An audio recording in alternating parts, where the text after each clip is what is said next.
And the next thing that I will be arranging is to make sure that certain bogus scientists and bogus UN officials who have clearly committed specific frauds, scientific and economic frauds, as part of this so-called process, will be reported to the police in their respective countries. We've got a whole project now to do this, and we will be sending these people for trial, and we hope that the judges, on hearing just what they've been up to, will send those who are guilty of fraud to jail. Lord Monckton, thank you for joining us. It's a real pleasure, Alex. In fact, the authoritarianism of the UN knows no bounds. On entirely arbitrary grounds, they tried to ban me from the conference once I arrived here. So I went away and we got a plane and I dropped in by parachute instead. And they weren't used to dealing with that. And it's had massive publicity around the world, and the UN is now looking very silly indeed for having tried to ban me on an entirely trumped-up nonsense which they've now had to back off from. They're always doing this. The fact is that we are now, the Committee for Constructive Tomorrow, which is the environmental charity that I come here with, which has real projects to help the poor people of Africa and of Latin America. It's not just a pressure group. They are the only organization here which disagrees with what I'm going to call the Marxist party line, what they would call the scientific consensus. Let's call it what it is, the Marxist party line on this whole climate nonsense. And so they always do harass us. I mean, 4 or 5 years ago in Bali, where I had booked a room for press conferences through the UN Secretariat, we were in a press conference one day, very well attended, when along came the chief of the Secretariat and said, "You can't have press conferences in this room." And I said, "Well, we booked these in good faith." And they said, "We don't care, yours is the wrong message, and we'll have you arrested if you go on giving out the wrong message." That's the kind of thing that the UN does to us every time. There's no doubt they do not like hearing home truths about how their little scientific scam and fraud is collapsing, and how even if they were right on the science, the near unanimous view in the peer-reviewed literature is that, economically speaking, it's better to sit back, enjoy the sunshine, and do nothing. But the real breaking news here at this conference, Alex, is the extraordinary story that in the 138-page document to which the UN's bureaucrats fondly think the various member states, all 194 of them, of the Framework Convention on Climate Change are going to agree, there are now provisions for protecting the rights, not of people, not of animals, not of plants, but of Mother Earth. And they're going to be enforced against the West only by a new international climate court run by the UN with absolute power to order Western countries such as the United States to hand over money and to run their economies and their environments in whatever way the so-called court is. What they are, Alex, is certifiably insane. There's really no other way of describing it. To want to make the planet 2 degrees cooler, which is effectively what their target now means. To want to take the level of carbon dioxide in the atmosphere down to the point where trees and plants will die. To do these things and to say that Western emissions of carbon dioxide must begin to decline immediately, and we must cut by, get this, more than 100% by 2050. So there'll be no coal-fired power stations, no automobiles, no oil-fired power stations, no gas-fired power stations, no industry, no hospitals. We will be straight back to the Stone Age, Alex, if they get away with this nonsense, and without even the right to light a carbon-emitting fire in our caves. And if we misbehave, the International Climate Court will be there to order the troops in to make sure that we shut down our industries as just as fast and as completely as this latest draft requires. Now, here is the really odd thing about this, Alex. I'm not making this stuff up. You may think this is so extreme that Monckton must have finally flipped his top and gone completely mad, or banged his head on landing off his parachute.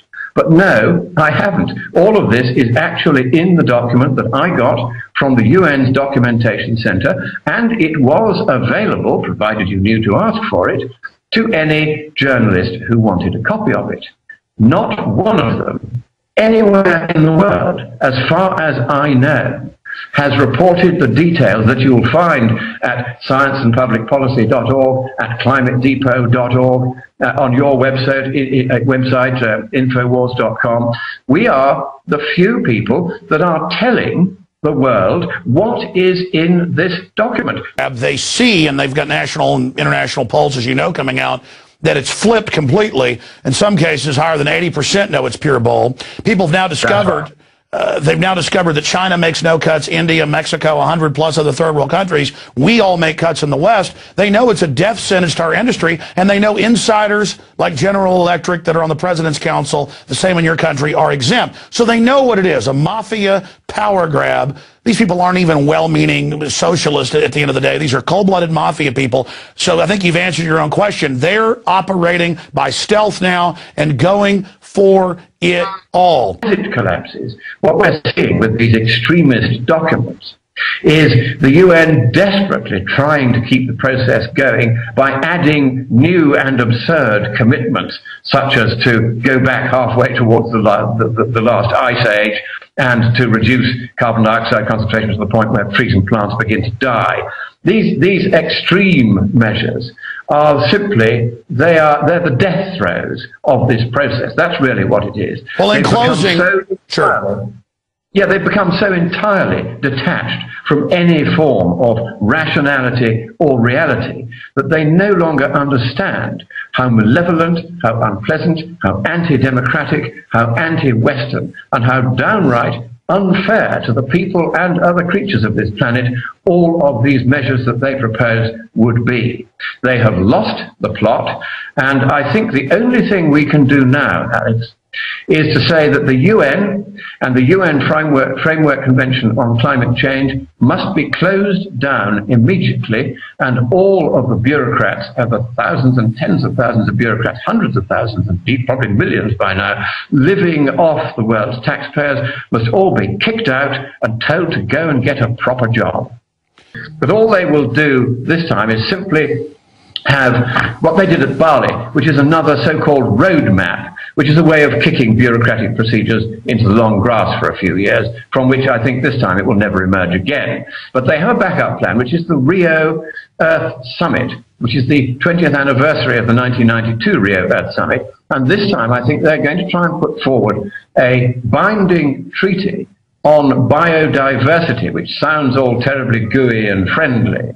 And in that treaty on biodiversity, they will craftily bundle all the climate stuff in the hope that nobody will notice. However, UN bureaucrats and little Hitlers and dictators, I will be there in Rio, and don't you dare try to keep me out by lies and cheating the next time round. I will be reading every draft of this proposed treaty, and if there is any of the nonsense in it that there was in the draft which was to be considered by people here at Durban, then I will be exposing it all across the world yet again. As the science collapses, the economics has never been there. The vast majority of economic opinion says it's much better to do nothing than to try to prevent global warming by taxing, trading, regulating, reducing, or replacing CO2.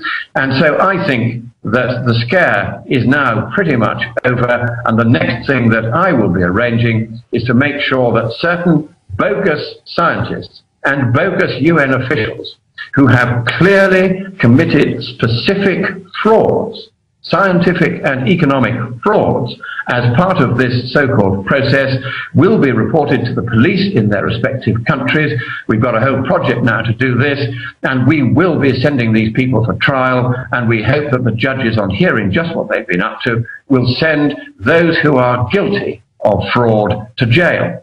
So we are seeing a conspiracy, if you like, by the world's governing class, the world's increasingly communistic or fascistic classe politique, against the ordinary peoples of the world. And of course it's the poor who get hurt first. As you were saying, the farmers of Uganda who are being kicked off their land and shot if they disagree by UN troops and Ugandan troops going in to create these entirely fictitious carbon sinks, which are complete nonsense. And this is, of course, a worrying trend. Now, it's very difficult to nail them down for genocide for what they're doing at the moment. What we can do, however, is go after those scientists and bureaucrats who have been peddling deliberate scientific frauds. And there are one or two, you can only do sort of one or two clear cases. You start with those, and you put those cases to the police with a lawyer, and you say, here is the matter of the fraud, here is how they hope to make money from it, here is how much money they've made from it, and here is why it is definitely a scientific fraud, and here is independent scientific evidence that it is a fraud. And then you get the prosecuting authorities to do their job on a relatively small number of really bad scientists who have got away with this so far because they think that the governing class of the world will protect them. But no, it won't.